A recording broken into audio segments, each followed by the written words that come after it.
Il est 19 heures.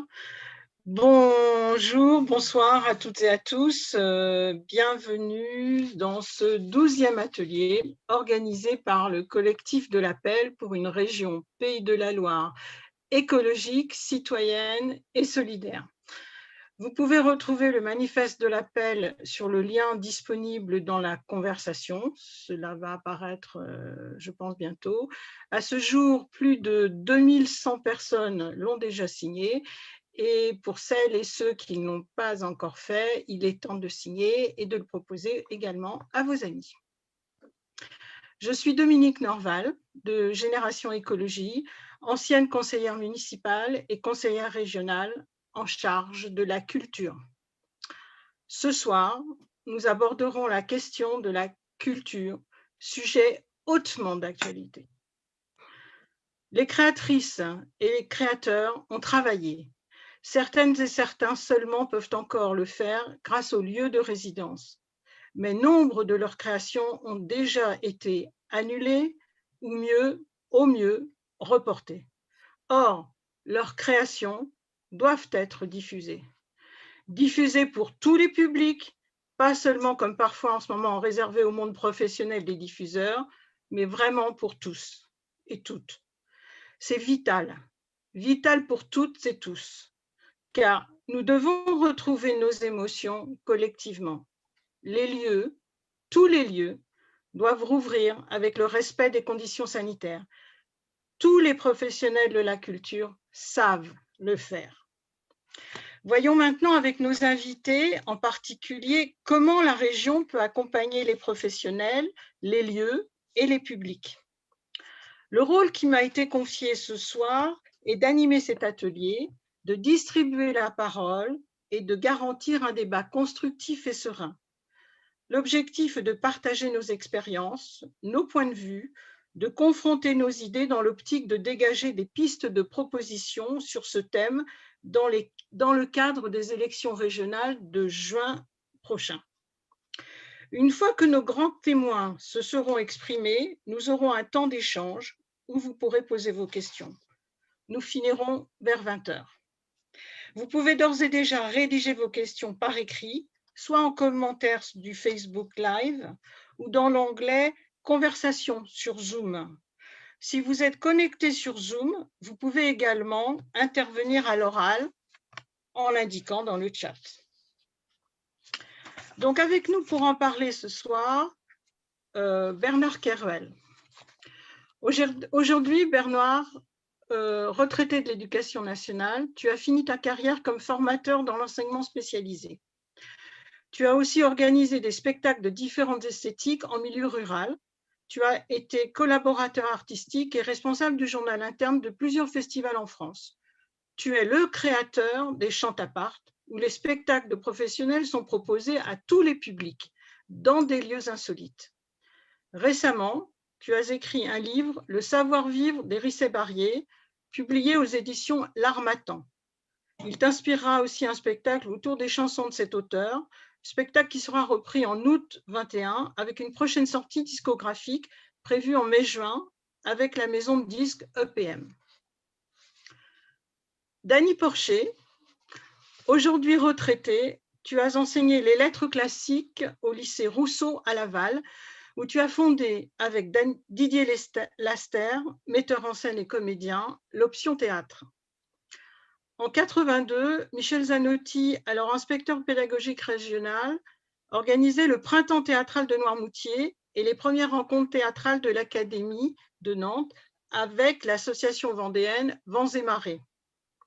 Puis, ensuite furent créées les 4 nouvelles associations départementales, dont Hamlet en Mayenne, et tu en as été cofondatrice en 88.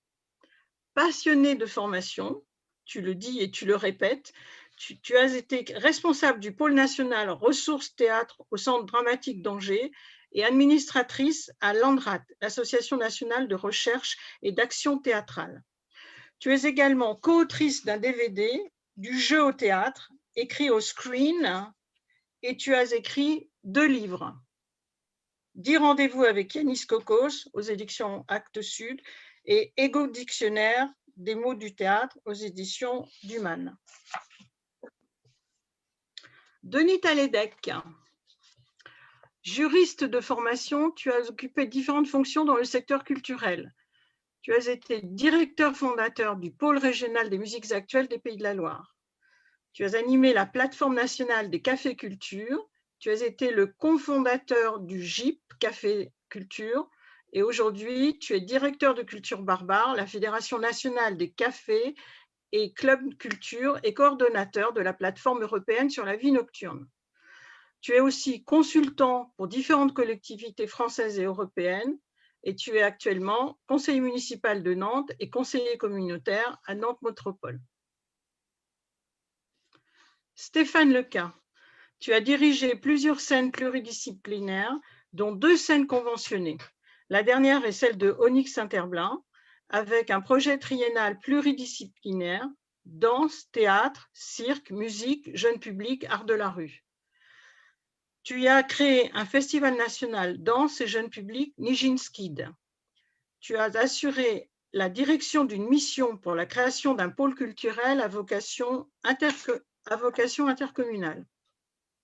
Tu as été membre du comité artistique régional théâtre de Tessif, devenu Arcadie, ainsi que membre d'une commission interrégionale d'experts danse.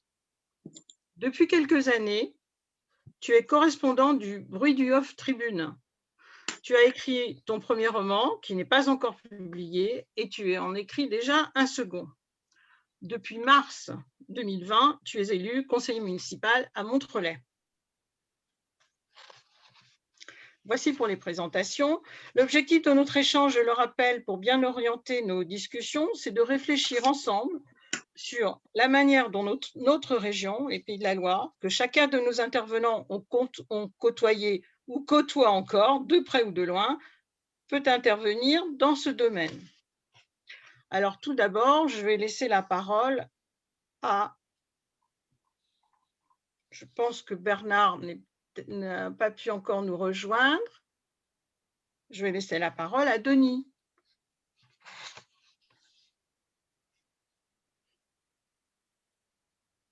S'il te plaît. Pour mon micro, je prends la parole.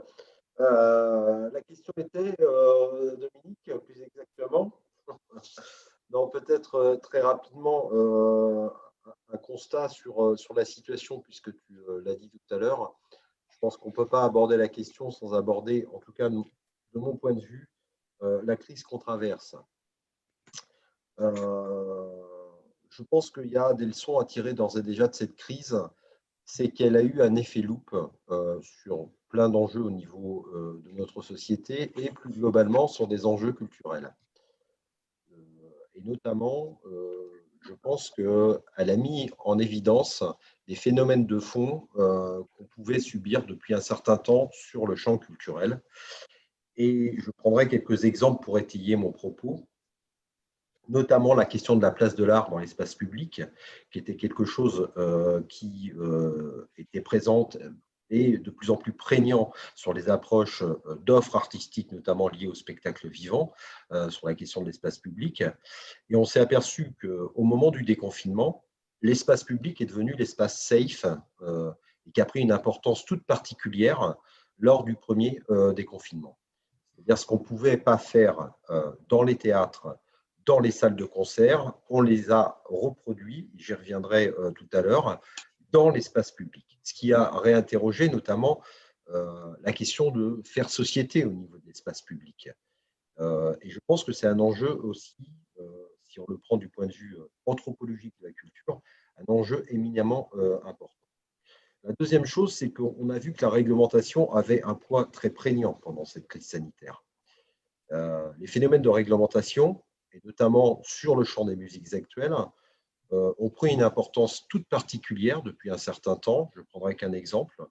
Le fait de refacturer, par exemple, à des festivals la présence policière, c'est-à-dire la fonction de régalienne de l'État qui était transférée en charge financière à des organisateurs d'événements, était quelque chose qui réinterrogeait en la matière. On a vu des festivals, notamment, je pense à un festival sur une île bretonne de jazz de 500 personnes qui n'a pas pu avoir lieu parce qu'on leur avait refacturé tout simplement la présence de 5 gendarmes autour de ce festival et que économiquement, c'était plus viable par rapport à ça.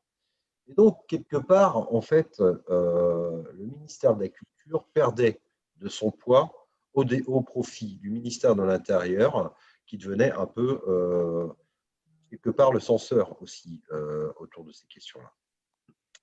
Et puis, une certaine forme d'individualisation de la culture, en ce sens où tout ce qui est entertainment, tout ce qui s'est développé autour d'Internet et de l'offre culturelle à travers Internet, je pense à aussi renvoyer les uns et les autres à travers les algorithmes sur une approche de la culture, comment dirais-je, en silo, qui n'était plus dans le partage et qui n'est plus dans le partage. Pourquoi je dis tout ceci?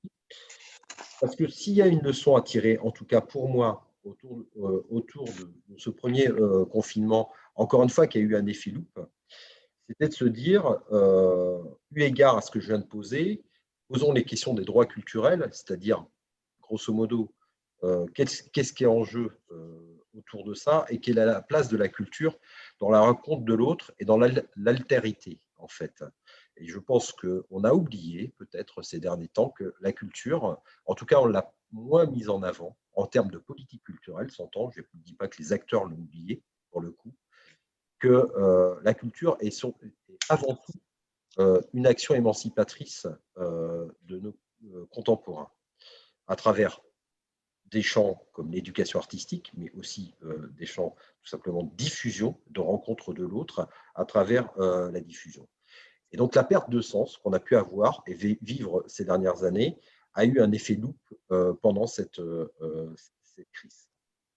Deuxième chose, je pense que, eu égard à ce que je viens de poser, on a vu que lors du déconfinement, l'offre culturelle est repartie du bas de mon immeuble, de ma rue, de ma place de village, de mon quartier, et absolument pas par une offre d'événements nationaux, internationaux, mais plutôt dans un rapport de proximité autour de mon territoire, de là où j'habite et de ce que je rencontre. Donc, s'il y a, à mon avis, un enjeu aujourd'hui, permettez-moi en tout cas cette image, c'est le développement d'une culture vivrière.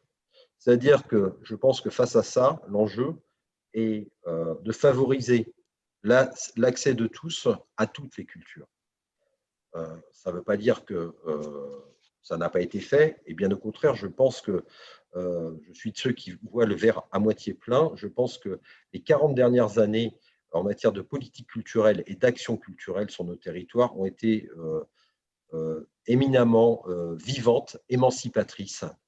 Pour autant, on se retrouve face à une difficulté. Je vais prendre une image, un peu ce qu'a rencontré le lycée dans les années 90, qui était conçu pour amener une élite vers l'excellence. Et là, on a un appétit de nombre, c'est-à-dire qu'on a donné envie à l'ensemble de la population une soif de culture, en fait, et que les dispositifs qui étaient pensés jusqu'à présent n'étaient pas pensés pour accompagner de manière massive, en fait, cet appétit autour de ça. Et donc, il faut réinventer les choses. Et je pense qu'en matière de politique culturelle, il faut s'appuyer sur tous les acteurs, c'est-à-dire le service public de la culture, qui est éminemment important, notamment à travers les labels, les différents dispositifs qui existent, mais aussi les initiatives individuelles qui se font. Et l'acte premier d'un artiste, c'est une initiative individuelle. Et donc, répondre en matière de politique culturelle, c'est repartir des territoires, replacer l'artiste et tout l'environnement qui va avec, c'est-à-dire les acteurs culturels, dans leur territoire et avoir non plus nécessairement une vision très descendante et verticale, mais plutôt une vision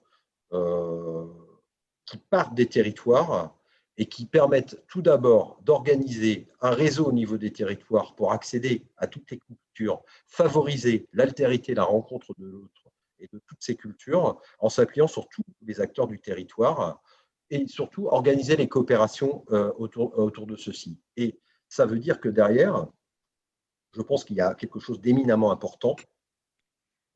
C'est deux choses essentielles. C'est l'insertion de la culture dans les politiques publiques. Exemple, comment on renforce et on va encore plus loin en matière d'éducation au niveau culturel, pardon.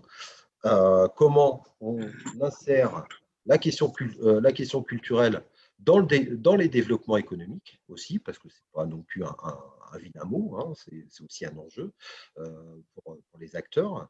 Et donc derrière, comment on arrive à partir de tout ce maillage qui est exceptionnel en fait. On est face à un vivier éminemment vivant et créatif, et comment on arrive à réimaginer peut-être un monde le monde de demain, en évitant les travers du monde d'hier, mais en rejetant pas tout ce qui a été fait, parce que je pense que je suis de ceux, encore une fois, qui voient le verre à moitié plein, que énormément de choses ont été faites.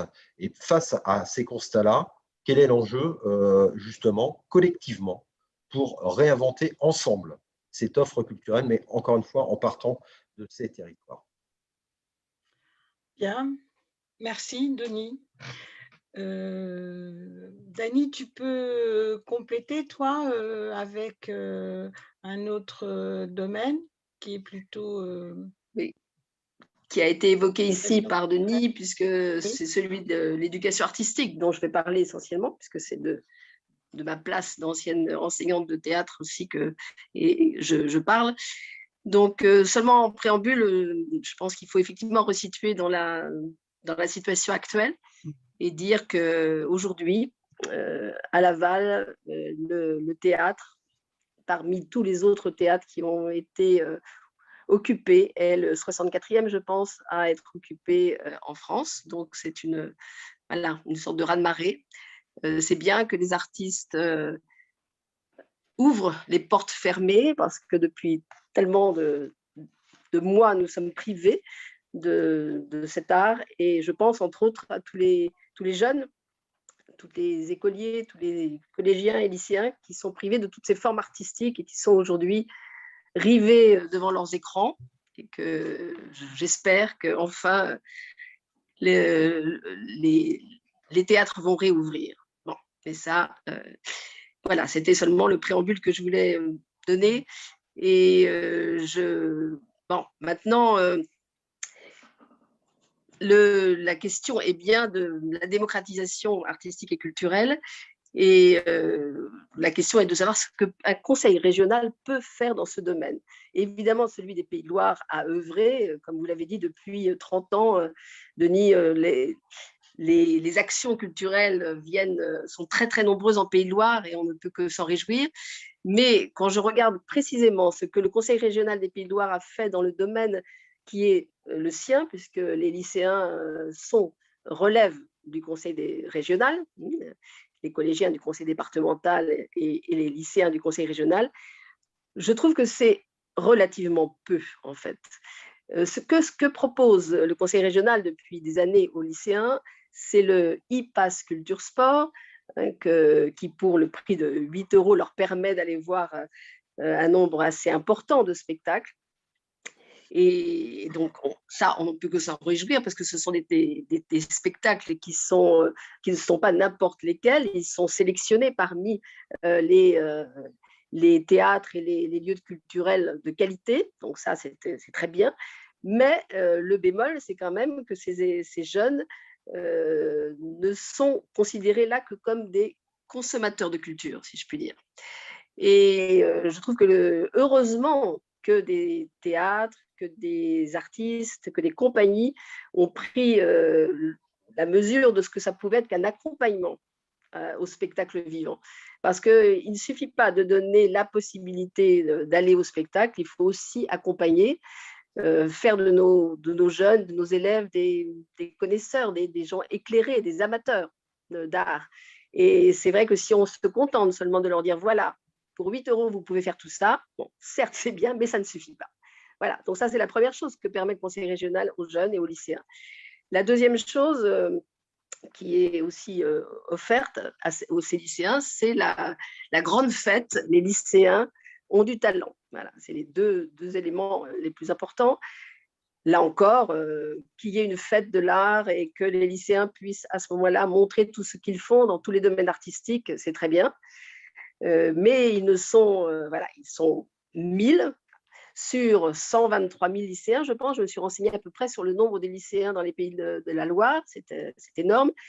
Donc, il est évident que cette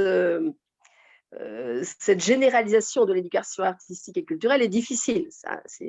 Certes, c'est sûr que ce n'est pas facile de généraliser cette éducation artistique, mais je crois qu'il y a des décisions à prendre et surtout à s'appuyer, je suis tout à fait d'accord sur ce que vous avez dit, Denis, s'appuyer sur le terrain, sur tout ce qui existe. Parce que, bien sûr, il y a des associations comme la nôtre, Association Hamlet, des associations de théâtre-éducation, il y a des associations de cinéma aussi, Atmosphère en Mayenne. Il y a énormément d'associations sur le terrain et je trouve que le conseil régional ne s'appuie pas assez sur ce terrain-là, qui pourrait être très bénéfique pour développer l'éducation artistique. Il y a bien entendu tous les théâtres, comme je l'ai dit tout à l'heure, qui le font, des gens comme des compagnies comme le Théâtre de l'Éphémère, comme le Quai à Angers, bon, ils ont tous développé cela, mais je crois que le conseil régional ne prend pas la mesure de ce qu'il faudrait faire. Alors, j'ai réfléchi un peu, on aura l'occasion d'en reparler après, sur ce qui pourrait effectivement être des possibilités de réflexion sur ce que pourrait être cette éducation. Il me semble déjà que les espaces dans les lycées ne sont pas du tout conçus pour une éducation artistique pour tous. Il y a très peu, il va y avoir 6 lycées qui vont être construits par la région avant 2027, je crois. J'ai cru voir ces chiffres-là. C'est dommage, mais je ne pense pas et je crains que des lieux dédiés à l'éducation artistique ne sont pas conçus dès le départ dans ces établissements. Et c'est bien dommage. Parce que dès qu'il y a un espace construit dans un établissement scolaire dédié à l'éducation artistique, tout s'ouvre. Les artistes viennent, les enseignants tout à coup sont intéressés et se disent « Ah, il y a quand même un lieu, il y a un lieu où on peut faire ça ». Et ça ouvre énormément de possibilités. Et je pense que cette création d'espace devrait être beaucoup plus pensée par le conseil régional. Nous avons la chance, moi j'ai la chance d'avoir été dans un lycée où sans doute, qui est le lycée des Pays de Loire, qui a le théâtre le plus magnifique de tous les lycées. Pourquoi? Parce qu'avec Didier Laster, on s'est battu pour que ce lycée ait une vraie salle de théâtre et pas une salle polyvalente. Et ça a tout changé. Au départ, c'était bien sûr pour les options, mais après, les enseignants sont venus, on fait des lectures à haute voix, il y a des musiciens qui sont venus du conservatoire, il y a des théâtres qui ont présenté des travaux. Et là, il y a eu une familiarité des jeunes à l'art parce que l'art était, le lieu était là. Et je trouve que voilà, c'est vraiment dommage qu'à la base, il n'y ait pas cette réflexion dans l'architecture même des établissements scolaires et des lycées particulièrement. Voilà. On va garder ces idées aussi pour un petit peu à la fin de notre réunion. Voilà, donc c'est essentiellement ce que je voulais dire, c'est qu'il y a beaucoup de gens qui ont œuvré pour cet art à l'école et que les choses sont encore bien en dessous de ce qu'on pourrait espérer. Les enseignants de lycée sont obsédés par le bac et très souvent, ils instrumentalisent l'art, c'est-à-dire qu'on veut bien faire du théâtre si le théâtre permet d'être éloquent, d'être préparé de grand oral, vous voyez, c'est-à-dire l'art devient un instrument et n'est pas une fin en soi. Et ça, c'est très ennuyeux. Mais pourquoi ce n'est pas du tout une attaque des enseignants dont je fais partie, mais c'est qu'ils ne mesurent pas, ils n'ont pas le temps ni l'espace, et donc ils ne mesurent pas l'effet extrêmement bénéfique d'une pratique artistique régulière et culturelle. Et là encore, pour revenir à ce que propose le conseil régional, je pense qu'il y a trop l'idée d'un élève consommateur de théâtre, un consommateur d'art et non pas praticien de l'art. Et là, vraiment, il faudrait beaucoup plus développer et aider les enseignants et les artistes à développer l'art à l'école, car c'est par la pratique aussi que les élèves vont être des amoureux d'art. Ce n'est pas seulement en regardant. Et c'est aussi, bien entendu, en affirmant le partenariat entre les enseignants et les artistes qu'on va amener à des actions artistiques de qualité dans les écoles.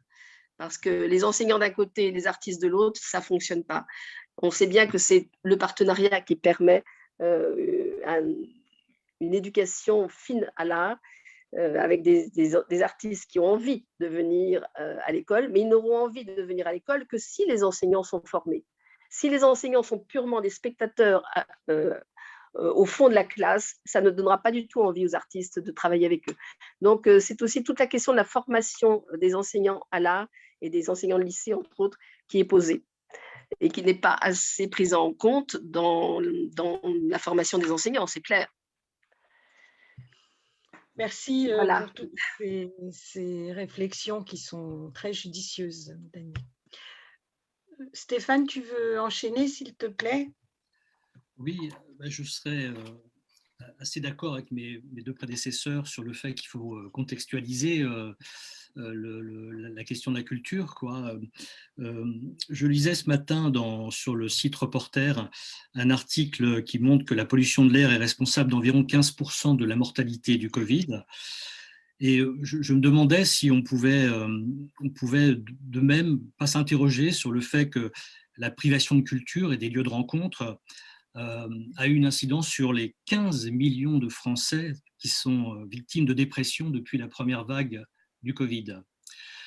C'était une question un peu pessimiste. Vous allez voir, je vais essayer d'aller vers quelque chose de plus optimiste.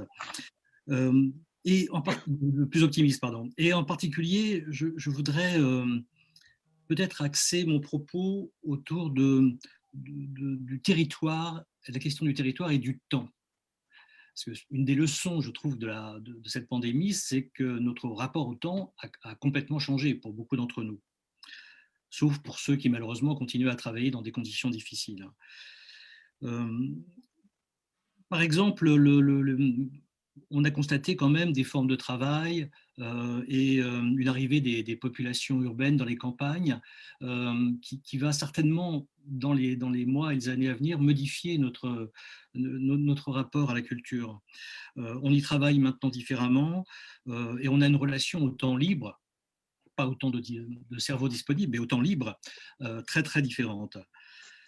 Je pense qu'à l'échelle de la région, et c'est pour aller un peu de manière complémentaire dans ce qui vient d'être dit, il faudrait quand même développer la relation entre la ville et la campagne, entre les grandes institutions culturelles et les territoires, comme la banlieue ou comme les territoires plus éloignés, les territoires ruraux. On parlait tout à l'heure, tu évoquais tout à l'heure le festival Jeune Public que j'ai créé. Je crois que la question du jeune public, en particulier à travers les lycées, mais à travers tous les âges, avec les enseignants, avec les établissements scolaires, est prépondérante. Il faut continuer, je trouve, à chercher l'équité culturelle au niveau des territoires. Les habitants de la ruralité ont droit aussi, alors pardon du mot, Denis, mais l'excellence artistique. J'habite, moi, dans un petit village juste après, en Loire-Atlantique, à la frontière du Maine-et-Loire et de la Loire-Atlantique. Et il y a un centre d'art contemporain qui vient de fusionner avec la chapelle des Ursulines à Ancenis, un exemple de collaboration ville-campagne, pour former une association qui s'appelle le MA et qui initialement était initiée par des bénévoles. Je trouve que c'est un bon exemple de présentation dans un milieu où on ne s'attend pas forcément à voir des artistes contemporains en résidence, à voir des œuvres d'art contemporain présentées. C'est un bon exemple qu'on peut citer. Je trouve aussi que dans les territoires, le maillage du territoire dont on a si souvent parlé depuis 20, 30, 40 ans, il n'est pas complètement abouti. Il y a encore des zones de désert culturel, hein, malgré tous les efforts. Et en particulier, je pense que la région pourrait apporter des soutiens financiers beaucoup plus importants, notamment quand il s'agit d'initiatives citoyennes. Mais je pense aussi à des lieux privés comme les librairies, dont on a bien vu qu'elles faisaient partie des lieux de rencontres essentiels, des lieux de culture essentiels. Et pour m'être intéressé il y a peu de temps aux aides apportées par les institutions pour créer une librairie, c'est compliqué. Je trouve que là, il y a sans doute un effort à faire. D'ailleurs, puisqu'on parlait de Laval tout à l'heure, j'ai connaissance du festival du premier roman à Laval, qui est un festival aussi qui travaille considérablement avec les habitants, avec les enfants, avec les auteurs. Et je trouve que c'est un autre exemple. Après, je voudrais revenir sur la question des artistes aussi, qui ont particulièrement souffert et qui vont certainement continuer à souffrir dans les mois et les années à venir. Je pense que la question de comment vivre quand on est de son art, quand on est un artiste, en particulier pour ceux qui ne bénéficient pas du statut d'intermittent, je pense aux auteurs, aux plasticiens, doit être aussi posée. Est-ce qu'on ne pourrait pas enfin se poser la question d'un revenu minimum pour ces artistes? On pourrait appeler ça un revenu minimum régional qui leur permettrait simplement de vivre. Enfin, je voudrais aussi parler, puisqu'on parlait de la question du temps, la question de l'offre et de la demande, qui a été évoquée tout à l'heure aussi, et de cette course effrénée entre l'offre et la demande. Alors c'est vrai qu'on est dans une région particulièrement riche, mais il y a des paradoxes. Si je prends l'exemple de la danse contemporaine que je connais bien, comme tu le sais Dominique, la moyenne de représentation d'une œuvre de danse contemporaine est de d'une œuvre de danse contemporaine est de deux représentations. Donc là, il y a effectivement, au niveau du territoire, un effort considérable à faire pour aider les compagnies régionales. Je parle de la danse, mais on pourrait parler du théâtre et de tout autre. Voilà.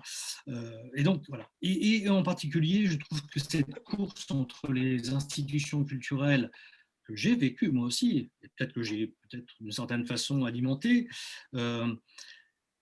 il faudrait quand même réfléchir à ça et peut-être éviter les lourdeurs administratives et les lourdeurs de communication et investir des lieux qui soient plus immédiats. Je pense que Denis, tu ne me contrediras pas là-dessus. Dans les exemples aussi à apporter, je trouve que les questions de saison, les saisons culturelles, il faut absolument déterminer à l'avance, 1 an, 6 mois à l'avance, et qui ne permet pas pour les acteurs culturels et programmateurs d'être dans l'immédiat, le présent des artistes, me semble dommageable pour la vie culturelle d'une région. Enfin, je voudrais dire aussi que la question de la répartition des créations régionales au niveau du territoire, elle est aussi fondamentale. Peut-être faudrait-il se pencher un peu plus sur cette question, en particulier des lieux de diffusion. On ne va pas revenir sur ce problème on sait qu'il y a beaucoup de lieux de diffusion, mais sont-ils adaptés aux nouvelles formes et aux formes émergentes artistiques? Sont-ils ouverts aux artistes régionaux? C'est une question aussi qu'il faudra poser, je pense, pour les instances régionales. Enfin, pour terminer, et pour revenir à la question du temps, se laisser le temps simplement d'apprécier des œuvres, en particulier là où l'offre est quasiment inexistante, permettre aux artistes de s'installer, d'être en résidence, de ne pas être soumis aux impératifs d'un calendrier. Je trouve que c'est une question peut-être un peu philosophique, peut-être pas suffisamment politique, mais elle va toucher, je crois, une grande partie de la population dans nos régions dans les mois à venir. Voilà ce que je voulais dire, entre autres choses, bien entendu. Merci Stéphane. Maintenant, il y a Bernard qui a peut-être réussi à nous joindre en audio et en visuel sur Zoom. Je lui laisse la parole, mais on va essayer aussi sans se précipiter, mais gagner du temps un peu pour la suite de nos débats. S'il te plaît, Bernard.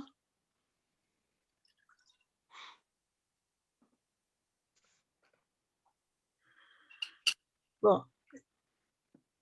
Voilà. Vous m'entendez? Oui, parfait. Oui. Bon. Je vous remercie et je suis… S'il te plaît. Oui, non, mais je vais être très court. J'ai entendu des choses très intéressantes et en particulier sur le maillage régionales. Moi, ça m'intéresse puisque lorsque nous avons créé Chantapart en 1994, le but était justement de faire un maillage en milieu rural, parce que je trouve que s'il y a une partie de notre région qui est parfois défavorisée sur le plan culturel, c'est surtout le milieu rural, et je pense qu'il y a tout un travail à faire. Je crois qu'une manière d'apporter et puis de faire vivre la culture en faisant des gens du milieu rural des acteurs et non pas uniquement des spectateurs passifs, est quelque chose qui me semble important, et c'était la raison de la manière dont je suis intervenu sur le plan culturel dans les années 90-2000 pour créer, entre autres, le festival Chantapart, mais pas uniquement le festival Chantapart. Et je crois que ce qui est important, c'est qu'il y a plein d'initiatives et il y a plein de gens qui ne sont pas forcément des professionnels, mais qui sont des gens qui ont une véritable volonté d'apporter une sorte de, entre guillemets, de bonheur dans, en offrant une culture qui est à la fois une culture qui peut être savante, mais en même temps populaire dans l'esprit. Et ça me semble important qu'on puisse mettre les gens non pas comme spectateurs, mais comme acteurs. Voilà, bon, moi, c'est un petit peu ma démarche depuis une vingtaine d'années. Je suis convaincu, et puis je le vois actuellement, compte tenu de la crise et compte tenu des difficultés que les artistes peuvent avoir, je me dis que c'est peut-être par le biais de relais en milieu rural, la possibilité de développer un nombre de spectacles importants. Par exemple, actuellement, il y a une expérience qui est en train de se mettre en place en France, c'est spectacle dans les jardins. Je ne sais pas si vous avez entendu parler de ça. Il y a près de 950 compagnies ou artistes qui ont envie de participer à cette opération, et il y a un petit peu partout sur toute la France, des gens essaient d'ouvrir leur jardin pour pouvoir en faire des spectacles sur la période de printemps et d'été, de manière à relancer la machine, parce que c'est vrai que les artistes sont actuellement en très grande difficulté financière dans un premier temps, mais également ont envie de partager avec le public ce qui leur est impossible, et je crois que ce sera peut-être une nouvelle expérience qui risque d'être particulièrement positive si elle arrive à se mettre en place. Mais pour cela, il faut aussi le soutien des structures, que ce soit des structures politiques et des structures locales, pour que ce genre de spectacle puisse exister. Voilà, j'en dis pas plus pour le moment. Merci Bernard. Et merci pour à tous là, déjà vos interventions, parce que ça me permet aussi d'enchaîner sur les questions. Et vous en avez déjà répondu un petit peu, parce que la première question, je dirais, de Marie-Annick sur Zoom, c'est est-ce qu'à ce jour, les milieux ruraux ne sont pas trop délaissés? Je pense que Stéphane, tu as évoqué ça, et puis Bernard aussi à l'instant. Une autre question, si vous voulez bien, sur Zoom. Alors là, c'est peut-être encore pour toi, Denis, mais ce n'est pas une question, c'est Régis qui confirme que le coût de la sécurité des festivals, c'est une vraie épée de Damoclès pour les compagnies, et ça représente des coûts liés à la présence de la gendarmerie, tu disais, pourtant dans sa fonction régalienne. Pour lui, c'est une véritable aberration. C'est ce que tu as évoqué tout à l'heure aussi dans ton propos. Ce n'est pas une question de Régis, et il confirme, enfin, il est en accord avec ce que tu viens de dire. Je poursuis. Patrick sur Facebook. Les professionnels de la culture veulent vivre de leur métier. Avec quels moyens peut-on rouvrir les lieux culturels? Alors, c'est une question pour peut-être Denis ou Stéphane.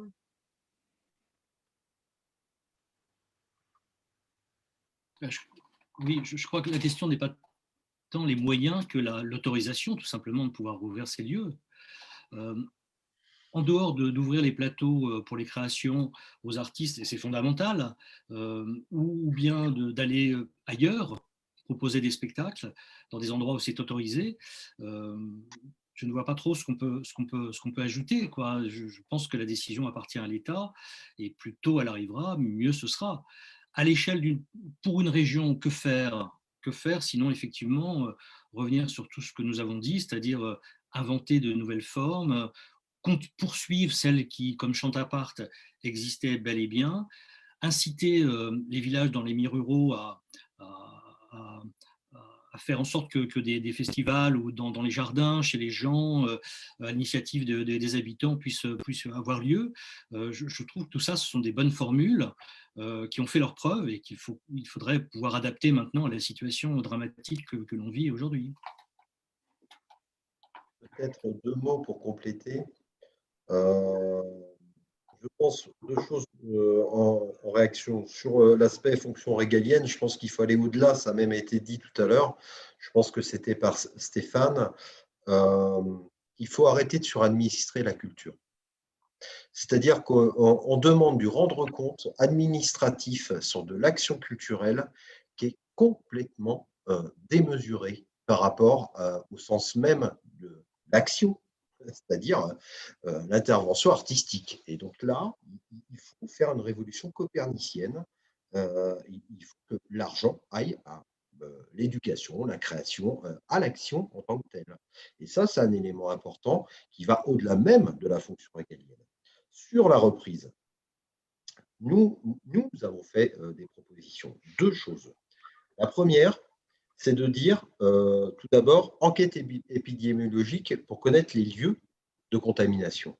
Il y en a, à l'échelle planétaire, 4 qui ont eu lieu. Une allemande, une suisse, sur les espaces culturels, à proprement parler. 2 américaines, 2 disent ce ne sont pas des lieux de contamination. 2 autres disent oui, si, un petit peu plus. Pour l'instant, il n'y a pas de fait avéré. On voit qu'en Espagne, les lieux culturels sont restés ouverts, n'ont pas été fermés. Alors, moi, je ne suis pas scientifique, je n'ai pas la prétention de dire voilà, les uns ou les autres ont raison. Par contre, je pense qu'il faut déceler le Covid à l'échelle d'une région pour accompagner les territoires, et notamment les territoires ruraux, sur la reprise. C'est-à-dire se doter de moyens pour que l'espace public soit renforcé. On l'a vu lors du premier déconfinement, ça s'est fait sur l'espace public. Ces places de village, on peut tout à fait accompagner ça, mais il faut doter de moyens les communes rurales qui n'ont pas nécessairement la technicité, l'expertise pour pouvoir faire, etc., etc. Donc, cellule Covid avec ARS, préfet de région, les représentants des territoires et les acteurs eux-mêmes pour mettre en place de la logistique et prendre en charge le coût supplémentaire de la production, le cas échéant, sur tout ce qui est conditions sanitaires et le différentiel. Parce qu'en effet, si on veut que les artistes puissent vivre aussi de leur métier, il va falloir qu'ils vendent convenablement aussi leur spectacle. Et là, on a un vrai problème. C'est qu'il va y avoir de l'embouteillage au portillon. C'est-à-dire que les salles qui ont reculé vont voir un afflux d'artistes sur leur lieu, que les producteurs au sens large vont voir un afflux d'artistes, et il va falloir organiser ça, et ça nous réinterroge. Dans le rapport au territoire, en effet, je pense qu'il faut une proposition diffuse, qui prend des formes différentes, sur lesquelles là, l'action doit être importante dans l'accompagnement. On est face à des injonctions contradictoires. Conditions sanitaires versus conditions réglementaires versus enjeux artistiques et culturels sur nos territoires. Et ça peut se faire que collectivement. Oui, d'accord. Bien, merci pour ces réponses. Georges, sur Facebook, demande, et c'est peut-être Dany qui va aider à répondre, ou Stéphane, quels sont les domaines culturels dépendants de la région en dehors des lycées et de l'éducation? Les universités déjà. Voilà, c'est vrai. Mais Non, c'est les universités dont je n'ai pas parlé parce que je m'y connais moins dans ce domaine-là. Je sais qu'il y a des théâtres à l'intérieur des universités du Mans, de Nantes. Oui, il y a un travail en direction des étudiants, mais voilà, c'est la seule chose que je peux ajouter. La question est… Tu peux répéter la question parce que c'est… Quels sont les domaines culturels dépendants de la région en dehors des lycées et de l'éducation? C'est la culture elle-même. C'est les artistes aussi, les artistes. Alors, c'est tout, c'est tout. Voilà, ce sont les artistes, les techniciens, mais ça peut être aussi les lieux. Peut-être qu'ils pensaient aux lieux culturels, aux labels qui sont les scènes nationales. C'est la DRAC. Non, parce que là, effectivement, il y a, par exemple… Oui, mais la région investit aussi dans ces lieux-là. Alors, il y a des domaines, mais je vais en reparler un petit peu à la fin de notre intervention. Je voulais dire que il y a des choses qu'on n'évoque pas là en ce moment. C'est tous les arts visuels, les arts numériques, par exemple, le livre et la culture. Tu en parlais tout à l'heure, Stéphane et Dany. Le patrimoine, les musées. Tout ça, c'est des choses qui font partie des compétences de la région, dans le domaine culturel. J'espère que j'ai répondu, ou ça permet d'apporter des éléments. Est-ce que j'ai une autre question de Jean-Michel sur Facebook? Pourquoi ne pas aider les collectivités à créer des kiosques en plein air et des théâtres de verdure pour offrir des lieux de culture pour tous? Bon. Pourquoi pas? Pourquoi pas? Après, ce que disait Denis tout à l'heure, c'est la question des moyens qu'on va allouer pour que ces artistes puissent se produire décemment. On peut créer tous les lieux qu'on veut. Si effectivement, à un moment donné, les artistes, tout travail méritant salaire, ne sont pas rémunérés, ce sera de toute façon un problème. Il peut y avoir des associations culturelles gérées par des bénévoles, j'en ai parlé tout à l'heure, mais les artistes, eux, sont quand même des professionnels et ont besoin de vivre. Donc, ce sont des bonnes idées. Les théâtres de verdure, il y en a déjà beaucoup, des kiosques aussi. Voilà, il faut que les artistes puissent aussi être accueillis dans les meilleures conditions. Pour prolonger des questions de femmes, Martine sur Zoom, il y a dans notre région des groupes, des compagnies d'artistes qui doivent être aidés par la région pour la promotion de leur spectacle. Pourquoi la région ne reprendrait-elle pas le grenier à sel en Avignon ou sur d'autres forums? Par ailleurs, la programmation des artistes de la région qui par ailleurs parle d'histoire de vie régionale, pense par exemple à Clément Bertrand qui raconte en chanson des naufrages à l'île-Dieu, devrait être boosté par la région. Alors, il existe, je veux bien répondre un tout petit peu pour le théâtre, il existe un dispositif régional qui s'appelle Voisinage, qui est une manière d'aider les compagnies de la région à montrer leur travail, et elles sont sélectionnées chaque année par la région, indépendamment du grenier à sel à Avignon, qui était aussi une autre manière de mettre en valeur les compagnies régionales, mais qui aujourd'hui, je pense, a cessé. Enfin, depuis 1 ou 2 ans, le grenier à sel, ça n'existe plus. Le grenier à sel était un lieu que la région louait, et oui, le propriétaire du grenier à sel ne souhaite plus le louer, ça s'est transformé. Non pas un autre lieu de spectacle, théâtre, mais il refuse de louer. Bien, merci. Et bon, pour dire aussi qu'il y a des artistes qui sont soutenus, quelle que soit leur forme de présentation, et pas forcément pour défendre des lieux ou des priorités régionales. Marie-Annick sur Zoom, le lien entre culture et santé m'apparaît intéressant à développer. Qu'en pensez-vous? Denis, peut-être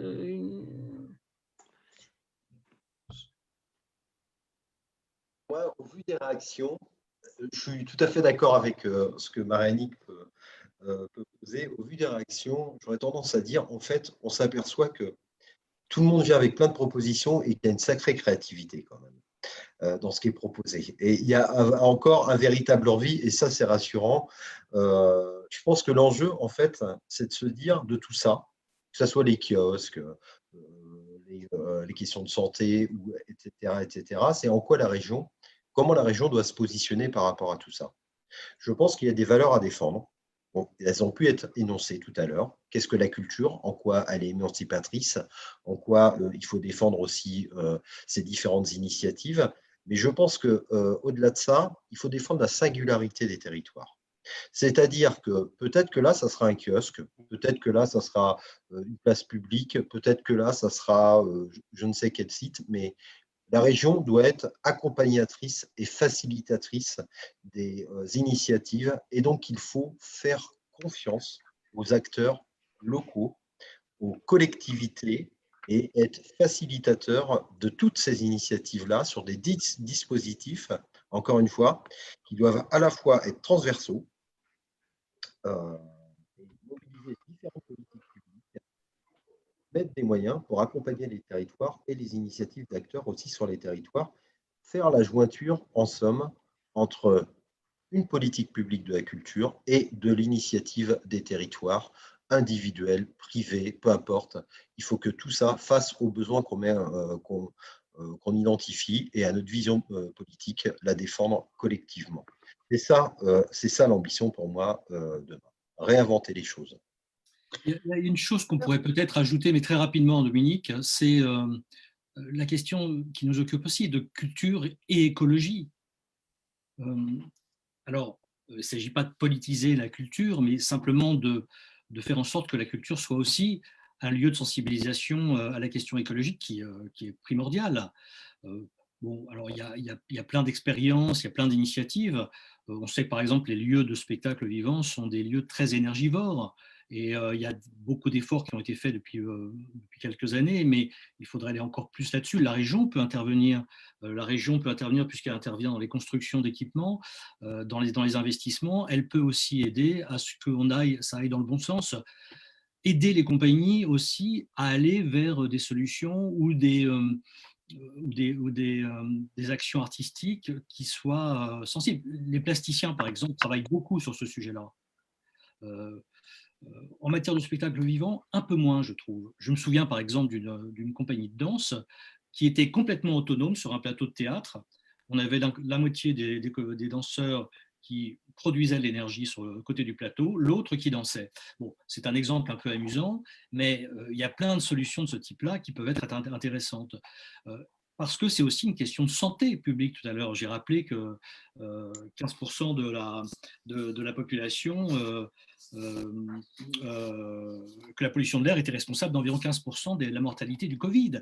Donc, il y a un moment donné, dans le champ artistique, dans le champ culturel, les professionnels que nous sommes, vis-à-vis d'un public, nous avons aussi notre responsabilité. C'est pour ça que je trouve que la question des listes écologiques dans les régions sera déterminante pour les années à venir et la culture ne doit pas être absente de ce propos. Bien, merci beaucoup. Je vais prendre la dernière question de Frédéric qui va aussi nous permettre d'apporter une conclusion. Je vous la lis. Le rôle de la collectivité région n'est-elle pas de soutenir la diversité culturelle dans la création et dans la diffusion? La diversité pour que tous les genres puissent exister, pratiquer et être diffusés. Diversité intergénérationnelle dans l'accès aux pratiques, à la création et à la diffusion. Les intervenants que vous êtes donc, ou intervenantes, peuvent-ils et peuvent-elles nous donner leurs avis, réflexions et pistes de propositions pour une région dont la question culturelle soit un élément transversal des politiques publiques? C'était aussi le propos de ma dernière question. Donc, quelles seraient vos propositions si vous aviez en charge la culture à la région en juin prochain? En une ou deux propositions chacun, vous voulez bien? Qui commence? Je veux bien commencer. Merci, Dany. Oui, parce que je pense à ce que vient de dire Stéphane sur la question des des lieux de théâtre aussi et des lieux de spectacle. On a parlé de théâtre de verdure, on a parlé de plein de choses pendant cette heure. Et il m'est venu à l'idée que bon, des résidences d'artistes seraient une façon peut-être aussi de casser la manière dont nous consommons de l'art aujourd'hui. C'est-à-dire, à un moment, quelqu'un a dit on voit un spectacle pour 2 soirs, je pense que c'est Stéphane, et hop, c'est parti. On n'a pas le temps de rencontrer vraiment les artistes. Le public n'a pas le temps. Alors, il y a en plus toute la question des publics éloignés, dans la ruralité. Et il me semble que des résidences d'artistes qui existent déjà, mais qui sont trop peu nombreuses, vraiment seraient, moi je pense que si j'étais élue, effectivement, je développerais autant que possible avec les artistes des résidences dans les lieux ou éloignés de la culture, ou dans des lieux comme les lycées, par exemple, où tout à coup, il y aurait pendant un certain temps une équipe qui reste et qui peut rencontrer vraiment les publics, qui peut même travailler avec eux, qui peut leur montrer leur travail en cours. Et donc, le public est associé au travail en cours. Et je pense que la résidence est quelque chose qui n'est pas assez, d'autant plus que les artistes cherchent des salles très souvent. Ils n'ont pas leurs propres espaces. Donc, ça peut aussi régler des questions d'espace. Et voilà, je pense que ce serait vraiment une question que je travaillerais, la question de la résidence, parce qu'elle me semble à elle seule pouvoir résoudre certaines questions de l'art aujourd'hui qui est beaucoup trop éphémère. On le voit une fois, on ne le voit plus, les artistes passent et hop, c'est parti. C'est pas comme ça du tout que j'envisage là. Et pour terminer, le conseil régional, il faut aussi faire très attention à ce qu'il ne privilégie pas l'événementiel au travail de terrain, qui est quand même le travail de tous les jours. C'est comme ça qu'on réussit vraiment à fertiliser le terrain, si je puis dire, et non pas par des trucs voilà, un peu de publicité. Il y a des choses très belles, hein, comme les folk journées et tout, mais c'est vrai qu'il faut vraiment trouver la juste mesure, parce que le travail de terrain, c'est essentiel. Très bien, merci pour ces 2 propositions. Entièrement d'accord. Bernard, tu rejoins, c'est une, tu veux en rajouter une autre? Oui, entièrement d'accord. Moi, je pense qu'il faut essayer de développer je parle pour le spectacle vivant, hein, et dans le domaine où je travaillais, développer des spectacles dans tous les lieux où le public n'a pas l'habitude de pouvoir profiter du spectacle. Je pense au public empêché. Je crois qu'il y a tout un travail à faire vis-à-vis des établissements, que ce soit en difficulté, prison, EHPAD, certains établissements qui reçoivent des élèves qui ne peuvent pas bénéficier des spectacles parce qu'ils sont bloqués dans leurs établissements pour des raisons soit de handicap, etc., quoi. Je crois qu'il y a tout un tas de possibilités de spectacles à développer dans tous ces lieux où justement la culture théoriquement ne va jamais. Et c'est un travail de fond. Je suis d'accord sur le fait que l'événementiel, c'est sûr, ça existe et ça plaît au plus grand nombre, mais il y a un travail de fond à faire vis-à-vis de ces gens qui, eux, ne bénéficient pas de la culture. Je crois que plus on répartit l'offre culturelle, et mieux c'est. Et personnellement, je travaillerai sur cette possibilité d'élargir le champ culturel. Bien. Voilà, Merci je beaucoup. ne dirai pas plus. Non, mais c'est très bien. Et puis, ça montre aussi que, alors que vous êtes dans des champs différents, champs culturels, hein, il y a des idées qui se recoupent quand même fortement. Stéphane, 2 mots encore ou dans les propositions? C'est logique. J'ai déjà fait 2 propositions, donc je vais simplement me contenter de les renouveler. Je trouve que l'accès aux livres, indépendamment du travail des bibliothèques, mais l'accès aux livres, on l'a vu, a été primordial pour les gens, et je trouve que la région dans l'aide à la création des librairies, notamment dans les territoires les plus ruraux. J'en ai une à côté de chez moi, par chemin, pour ne pas la nommer, à Saint-Florent-le-Vieil, qui fait un travail considérable depuis des années, sera important. Et puis, même si ça peut paraître utopique, même si ça nous renvoie à ces années où le statut d'intermittent a été créé, en particulier pour les artistes qui ne bénéficient pas de ce statut. Je pense aux plasticiens, je pense aux auteurs. L'idée à laquelle la région pourrait apporter sa contribution d'un revenu minimum pour ces artistes me semble être prépondérant pour l'avenir, avec toutes les institutions, l'État, le département qui le veut, les communes, mais en tout cas qu'on soit présent. On a pu débloquer des milliards pour l'économie pendant cette pandémie. Je pense qu'on peut débloquer quelques millions supplémentaires pour faire en sorte que simplement les artistes puissent vivre de leur art. Bien, merci. Denis, vraiment rapidement, parce qu'on va dépasser le timing, mais c'était un peu prévu. La culture a besoin aussi qu'on en parle. De manière très courte, je rebondirai sur les propos de Stéphane, notamment. Je pense que oui, en matière culturelle, il faut être utopique. Je rappelle que l'utopie, c'est une idée qui n'a pas encore été réalisée. Pour avoir créé le Fonds d'aide à l'emploi artistique dans les cafés-concerts, je vois très bien, et je serai pour un revenu minimum artistique à l'échelle régionale qui nous oblige à travailler avec les départements, qui ont une responsabilité notamment sur le RSA.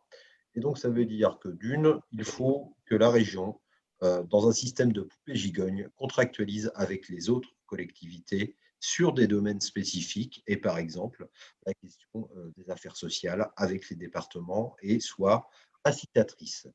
La deuxième chose, c'est qu'il faut faire confiance aux acteurs culturels et aux artistes sur leur domaine propre. C'est-à-dire que je pense qu'il est temps de considérer le secteur culturel comme un secteur mûr dans sa maturité. Et je trouve ça hallucinant que les agriculteurs aient des chambres d'agriculture, l'artisanat ait des chambres artisanales dans lesquelles ils ont des compétences dévolues propres en soi, et notamment la question de la formation professionnelle, telle que Dany l'a posée tout à l'heure en matière de besoins. Qui sont les mieux placés pour identifier leurs besoins et prioriser leurs besoins en matière de formation professionnelle? C'est bien les acteurs eux-mêmes. Créons une chambre consulaire régionale dans laquelle on donnera la compétence aux acteurs eux-mêmes de pouvoir décider sans nécessairement passer par les fourches codines de l'administration. Simplifions les choses et faisons ce pari autour de ça. Troisième niveau, je pense qu'il est important de renforcer, revisiter les conventions des territoires. Et quand je parle des territoires, c'est de travailler avec les collectivités, mais aussi les acteurs des territoires pour leur laisser toute l'inventivité, la créativité et en effet, sur des équilibres artistiques, d'émergence, de création sur tous les champs et travailler sur le temps court, mais aussi sur le temps long. C'est-à-dire qu'il y a des actions qui demandent du temps et arrêtons cette course effrénée à l'immédiateté.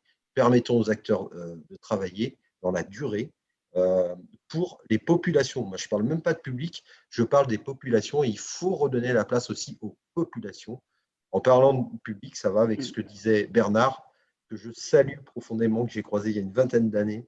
Et je suis très heureux qu'il soit là. Je trouve que la crise aujourd'hui donne du sens à ce qu'il a pu développer il y a quelques années. Ça ne nous rajeunit pas, mais bravo en tout cas.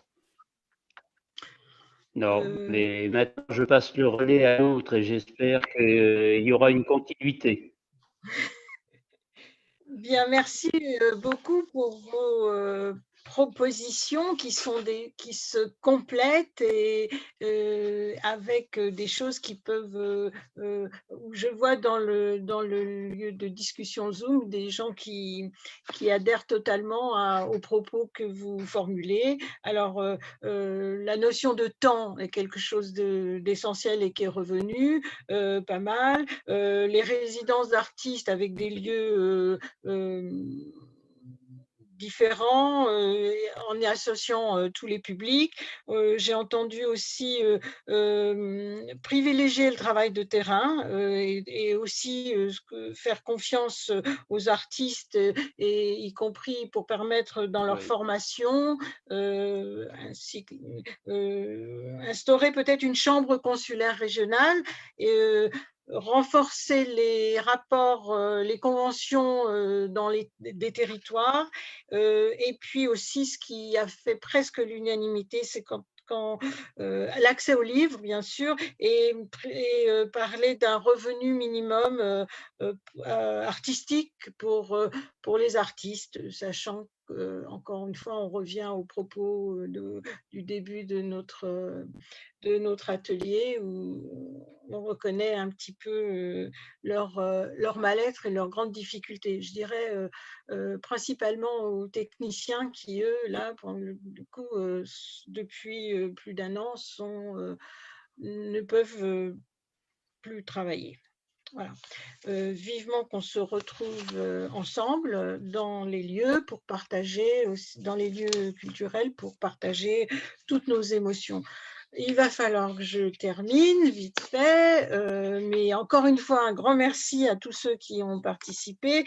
Merci aussi en particulier à nos 4 intervenants. Bravo pour vos interventions. Cet atelier, je sais, sera sans doute disponible en replay sur YouTube et SoundCloud prochainement. Si nous avons manqué de temps, oui, nous avons forcément manqué de temps, mais on n'a pas pu tout évoquer, surtout pour répondre aux questions. N'hésitez pas à nous les faire suivre en commentaire avec votre adresse mail pour qu'on puisse vous répondre, ou bien nous écrire directement à l'adresse qui est placée, peut-être contact@pdl2021 en chiffres.fr. Notre prochain atelier, le 13e, ça concernera l'aménagement du territoire. Le sol, une ressource rare à partager, et il aura lieu le mardi 23 mars à 20h30. Avant de nous quitter, je voudrais rappeler ce que Edgar Morin écrivait. La culture, c'est ce qui relie les savoirs et les féconde. Bonne soirée à toutes et à tous, et merci beaucoup et à très bientôt. Au revoir. Au revoir. Merci.